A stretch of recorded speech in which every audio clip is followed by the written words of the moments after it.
ಮಲಾಕಿಯನ್ನು ಬರೆದ ಪ್ರವಾದನೆ ಪುಸ್ತಕ 3ನೇ ಅಧ್ಯಾಯ 7ನೇ ವಚನ. ನಿಮ್ಮ ಪಿತೃಗಳ ಕಾಲದಿಂದಲೂ ನೀವು ನನ್ನ ವಿಧಿಗಳಿಗೆ ಓರೆಯಾದಿರಿ, ಅವುಗಳನ್ನು ಅನುಸರಿಸಲಿಲ್ಲ. ನನ್ನ ಕಡೆಗೆ ಪುನಃ ತಿರುಗಿದರೆ ನಾನು ನಿಮ್ಮ ಕಡೆಗೆ ಪುನಃ ತಿರುಗುವೆನು. ಇದು ಸೇನಾಧೀಶ್ವರ ಯೆಹೋವನ ನುಡಿ. ಯಾವ ವಿಷಯದಲ್ಲಿ ತಿರುಗೋಣವೆನ್ನುತ್ತೀರಾ? ನರಮನುಷ್ಯನು ದೇವರಿಂದ ಕದ್ದುಕೊಳ್ಳಬಹುದೇ? ನೀವು ನನ್ನಿಂದ ಕದ್ದುಕೊಳ್ಳುತ್ತಿದ್ದೀರಿ.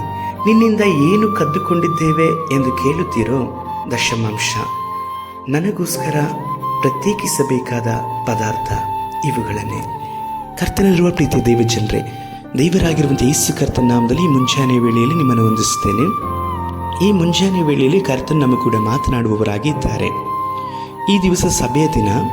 ನಾವು ಸಭೆಯಾಗಿ ಕೂಡಿಕೊಳ್ಳುವಂಥ ವಿಷಯದಲ್ಲಿ ಆಲಸ್ಯಗಾರರಾಗಿರದ ಹಾಗೆ ಸಭೆಯ ಪ್ರಾರಂಭಕ್ಕೂ ಒಂದು 5-10 ನಿಮಿಷ ಮುಂಚಿತವಾಗಿ ನಾವು ಆಲಯದಲ್ಲಿ ಕರ್ತನ ಸಮ್ಮುಖದಲ್ಲಿ ನಮ್ಮನ್ನು ಒಪ್ಪಿಸಿಕೊಡುವಂಥದ್ದು ಬಹಳ ಪ್ರಾಮುಖ್ಯವಾದಂಥ ಆಶೀರ್ವಾದವನ್ನು ಹೊಂದಿಕೊಳ್ಳಲಿಕ್ಕೆ ಮಾರ್ಗವಾಗಿದೆ. ಸರಿ, ಓದಿಕೊಂಡ ದೇವರ ವಾಕ್ಯದಲ್ಲಿ ನೋಡಿಕೊಳ್ಳುವಾಗ ದೇವರಾಗಿರುವಂಥ ಕರ್ತನ ಹೇಳ್ತಾ ಇದ್ದಾರೆ, ನನ್ನ ಕಡೆಗೆ ಪುನಃ ತಿರುಗಿರಿ ಎಂಬುದಾಗಿ ಹೇಳಿ, ಮರಳಿ ನನ್ನ ಕಡೆಗೆ ತಿರುಗಿರಿ ಎಂಬುದಾಗಿ ಹೇಳಿ. ಇದರ ಅರ್ಥ ನೋಡುವುದಾದರೆ, ನೀವು ದೇವರ ಕಡೆಗೆ ತಿರುಗಲ್ಪಟ್ಟಂಥವರೇ, ದೇವರನ್ನು ಅನುಸರಿಸಿದಂಥವರೇ. ಆದರೆ ಈಗ ದೇವರನ್ನು ಅನುಸರಿಸ್ತಾ ಇಲ್ಲ. ಆದುದರಿಂದ ನಿಮ್ಮ ಜೀವಿತದಲ್ಲಿ ಕೊರತೆಗಳು, ಮಾತ್ರವಲ್ಲದ ಬಲಹೀನತೆಗಳು, ಎಷ್ಟೇ ಕೆಲಸಗಳನ್ನು ನೀವು ಮಾಡಲ್ಪಟ್ಟು ಸಹ ಸಂಬಳಗಾರನ ಚೀಲ ತೂತು ಎಂಬುದಾದಂಥ ಪರಿಸ್ಥಿತಿಯಲ್ಲಿದ್ದೀರಾ, ಕೊರತೆಯಲ್ಲಿದ್ದೀರಾ, ಬಡತನದಲ್ಲಿದ್ದೀರಾ, ಸಾಲದಲ್ಲಿಯೂ ಇದ್ದೀರಾ. ಆದರೆ ಯೇಸುವನ್ನು ಅರಿತಂತಹ ಪ್ರಾರಂಭದ ದಿನಗಳನ್ನು ನೋಡುವುದಾದರೆ ನಿಮ್ಮ ಜೀವಿತ ಹಾಗೆ ಇತ್ತಾ? ಹಾಗೆ ಇರಲಿಲ್ಲ.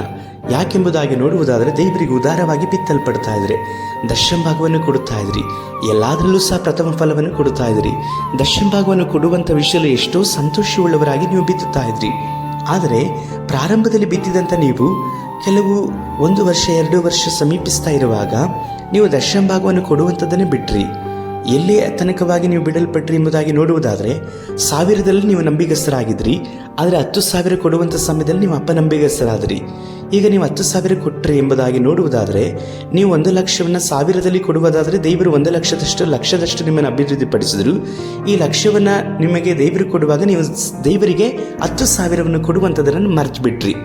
ಆದುದರಿಂದಲೇ ಪ್ರಾರಂಭವಾಯಿತು ನೋಡ್ರಿ. ದೇವರಿಂದ ನೀವು ಕಳ್ಳತನವನ್ನು ಮಾಡ್ರಿ, ಶಾಪಗಳು ಉಂಟಾಯಿತು. ಈ ಶಾಪಗಳು ಇರೋದ್ರಿಂದಲೇ ನಿಮ್ಮ ಜೀವಿತದಲ್ಲಿ ಆಶೀರ್ವಾದವನ್ನು ಹೊಂದಿಕೊಳ್ಳಲಿಕ್ಕೆ ಸಾಧ್ಯವಾಗ್ತಾ ಇಲ್ಲ. ದೇವರಾದ ಕರ್ತನು ಹೇಳ್ತಾ ಇದ್ರೆ, ಮರಳಿ ನನ್ನ ಕಡೆಗೆ ತಿರುಗಿಕೊಳ್ಳ್ರಿ ಎಂಬುದಾಗಿ ಹೇಳಿ. ಇದರ ಅರ್ಥ, ಮರಳಿ ದೇವರಿಗೆ ದಶಂಭಾಗವನ್ನು ಕೊಡುವುದಕ್ಕೋಸ್ಕರವಾಗಿ ದೇವರಿಗೆ ಒಪ್ಪಿಸಿಕೊಡ್ರಿ.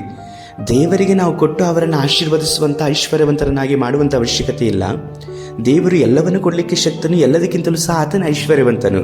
ಆದರೆ ನಾವು ಯಾಕೆ ದೇವರಿಗೆ ಕೊಡಬೇಕೆಂಬುದಾಗಿ ನೋಡುವುದಾದರೆ, ನಾವು ಆಶೀರ್ವಾದವನ್ನು ಹೊಂದಿಕೊಳ್ಳಲಿಕ್ಕಾಗಿ. ಈಗ ಒಂದು ಪಾತ್ರೆಯಲ್ಲಿ ನೀರಿದೆ ಎಂಬುದಾಗಿ ನೋಡುವುದಾದರೆ, ಆ ನೀರನ್ನು ನೀವು ಎಷ್ಟು ದಿನದ ತನಕವಾಗಿ, ಕಾಲದ ತನಕವಾಗಿ ಇಟ್ಟುಕೊಳ್ತೀರಾ? ಆ ನೀರು ಕೆಟ್ಟು ಹೋಗಲ್ಪಡ್ತದಲ್ವಾ? ಆ ಪಾತ್ರೆಯಲ್ಲಿ ಇಡಲ್ಪಟ್ಟಂಥ ನೀರು ಹಾಗೆ ಇಡಲ್ಪಟ್ಟರೆ ಕೆಟ್ಟು ಹೋಗುತ್ತೆ. ಆದರೆ ಆ ಪಾತ್ರೆಯಲ್ಲಿ ಇಡಲ್ಪಟ್ಟಂಥ ನೀರು ನೀವು ಖಾಲಿ ಮಾಡುವುದಾದರೆ ಮತ್ತೆ ಆ ಪಾತ್ರೆಯಲ್ಲಿ ಹೊಸದಾದಂಥ ನೀರನ್ನು ತುಂಬಬಹುದಲ್ವಾ? ಅದೇ ಪ್ರಕಾರವಾಗಿ ನೀವು ದೇವರಿಗಾಗಿ ನಿಮಗೆ ಕರ್ತನು ನೇಮಿಸಲ್ಪಟ್ಟಂಥ ಸಭೆಯಲ್ಲಿ ನಂಬಿಗಸ್ತರಾಗಿ ದಶಂಭಾಗವನ್ನು ಕೊಡುವುದಾದರೆ ನಿಮ್ಮ ಪಾತ್ರೆಗೆ ಬೇಕಾದಂಥ ಹೊಸದಾದಂಥ ದೇವರು ಕೊಡ್ತಾರೆ. ಸತ್ಯವೇದದಲ್ಲಿ ನೋಡುವುದಾದರೆ ದೇವರನ್ನು ಪರೀಕ್ಷಿಸಬಾರದು ಎಂಬುದಾಗಿ ಬರೆಯಲ್ಪಟ್ಟಿದೆ. ಆದರೆ ಈ ಒಂದು ವಾಕ್ಯದಲ್ಲಿ ಮಾತ್ರವೇ ದೇವರಾಗಿರುವಂಥ ಕರ್ತನು ನನ್ನನ್ನು ಪರೀಕ್ಷೆ ಮಾಡಿ ನೋಡ್ರಿ ಕೊಟ್ಟು ಎಂಬುದಾಗಿ ಹೇಳ್ತಾರೆ. ದೇವರನ್ನು ಕೊಟ್ಟು ನಾವು ಪರೀಕ್ಷೆ ಮಾಡಲಿಕ್ಕೆ ಎಷ್ಟು ಶಕ್ತರು, ಆದರೆ ದೇವರು ಹೇಳ್ತಾರೆ ಪರೀಕ್ಷೆ ಮಾಡ್ರಿ ಎಂಬುದಾಗಿ ಹೇಳಿ. ಇದರ ಅರ್ಥ, ಆತನ ಮಾತುಗಳಲ್ಲಿ ಎಷ್ಟು ಮಾತ್ರಕ್ಕೂ ಸಹ ಸುಳ್ಳು ಇಲ್ಲ. ಆತನ ತೆಗೆದುಕೊಳ್ಳುವಂಥ ದೇವರಲ್ಲ, ಕೊಡುವಂಥ ದೇವರು. ಅದಕ್ಕಾಗಿ ನಾವು ದೇವರಿಗೆ ಕೊಡುವಾಗ ದೇವರು ಮರಳಿ ನಮಗೆ 10ರಷ್ಟು 1000ರಷ್ಟು ಯಥೇಚ್ಛವಾಗಿ ಕೊಡುವಂಥ ದೇವರಾಗಿ ಇದ್ದಾರೆ. ಇಂದು ನೀವು ದಶಂಭಾಗವನ್ನು ಕೊಡ್ತಾ ಇದ್ದೀರಾ ಇಲ್ಲವಾ? ದಶಂಭಾಗ ಎಂಬುದಾಗಿ ಹೇಳುವುದಾದರೆ ಬರೀ ಹಣದ ವಿಷಯದಲ್ಲಿ ಎಂಬುದಾಗಿ ಹೇಳಿ ಅನೇಕರು ಆಲೋಚನೆ ಮಾಡ್ತಾರೆ. ಹಣ ಮಾತ್ರ ಅಲ್ಲ, ನಿಮ್ಮ ಪ್ರಾರ್ಥನೆಯಲ್ಲಿ ದೇವರಿಗೆ ದಶಂಭಾಗ ಬೇಕು. ನಿಮ್ಮ ಮಾತುಗಳಲ್ಲಿ ಮೊದಲನೇ ಮಾತು ದೇವರಿಗೆ ಆ ದಿನದಲ್ಲಿ ಬೇಕು. ಮಾತ್ರವಲ್ಲದೆ ನಿಮ್ಮ ಕಾರ್ಯಗಳಲ್ಲಿ ಮೊದಲನೇ ಕಾರ್ಯಗಳು ದೇವರಿಗೆ ಬೇಕು. ಪ್ರತಿಯೊಂದು ವಿಷಯದಲ್ಲೂ ಸಹ ನಾವು ದೇವರಿಗೆ ದಶಂಭಾಗವನ್ನು ತೆಗೆಯುವಾಗ ಕರ್ತನು ಪ್ರತಿಯೊಂದು ವಿಷಯದಲ್ಲೂ ಸಹ ನಮ್ಮನ್ನು ಆಶೀರ್ವಾದ ಮಾಡ್ತಾರೆ. ಇದಕ್ಕಾಗಿ ನಮ್ಮನ್ನು ಸಮರ್ಪಿಸಿಕೊಳ್ಳೋಣ. ಇದು ಕರ್ತನಾದ ದೇವರು ಹೇಳ್ತಾ ಇರುವಂಥ ಮಾತು. ಯಾಕಂದರೆ ವಾಕ್ಯದಲ್ಲಿ ನಾವು ನೋಡುತ್ತೇವೆ, ಪ್ರವಾದಿ ಹೇಳ್ತಾ ಇರೋದಲ್ಲ, ದೇವರು ಹೇಳ್ತಾರೆ ಇದು ಕರ್ತನಾದಂತಹ ಯೆಹೋವನಾದ ನಾನೇ ಹೇಳ್ತಾ ಇದ್ದೇನೆ ಎಂಬುದಾಗಿ ಹೇಳ್ತಾರೆ. ದೇವರೇ ಹೇಳಿದ್ರೆ ಎಂಬುದಾಗಿ ಹೇಳುವುದಾದರೆ, ದೇವರಿಗೆ ಕೊಡುವುದಾದರೆ ಖಂಡಿತವಾಗಿ ನಿಶ್ಚಯವಾಗಿ ದೇವರ ಮಾತುಗಳು ಎಂದಿಗೂ ಸಹ ನಿಷ್ಫಲವಾಗುವುದಿಲ್ಲ. ಅವರು ಹೇಳಿದ್ದಾರೆ, ಅವರು ಮಾಡ್ತಾರೆ. ನೀವು ಒಪ್ಪಿಸಿಕೊಡ್ರಿ. ನಿಶ್ಚಯವಾಗಿ ಕರ್ತನು ನಿಮ್ಮ ಜೀವಿತದಲ್ಲಿರುವಂಥ ಕೊರತೆ ಸಾಲಗಳನ್ನು ಪರಿಪೂರ್ಣವಾಗಿ ಬಿಡುಗಡೆ ಮಾಡಿ ನಿಮ್ಮನ್ನು ಆಶೀರ್ವಾದ ನಿಧಿಯನ್ನಾಗಿ ಮಾಡಲಿಕ್ಕೆ ಶಕ್ತರು. ಪ್ರಾರ್ಥಿಸೋಣ. ಸರ್ವಶಕ್ತನಾದ ದೇವರೇ, ನನ್ನ ಕಡೆಗೆ ಪುನಃ ತಿರುಗಿರಿ ಎಂಬುದಾಗಿ ಹೇಳಿದ್ದೀರಿ. ದಶಂಭಾಗದ ವಿಷಯದಲ್ಲಿ ಯಾರೆಲ್ಲರೂ ಈವರೆಗೂ ನಿಮ್ಮನ್ನು ವಂಚಿಸಿದಾರೋ, ಕದ್ದುಕೊಂಡಿದ್ದಾರೋ, ಮೋಸ ಮಾಡಿದ್ದಾರೋ ಅವರೆಲ್ಲರನ್ನು ಸ್ವಾಮಿ ನಿಮ್ಮ ಕರೆಯಲ್ಲಿ ಒಪ್ಪಿಸಿಕೊಡ್ತೇವೆ.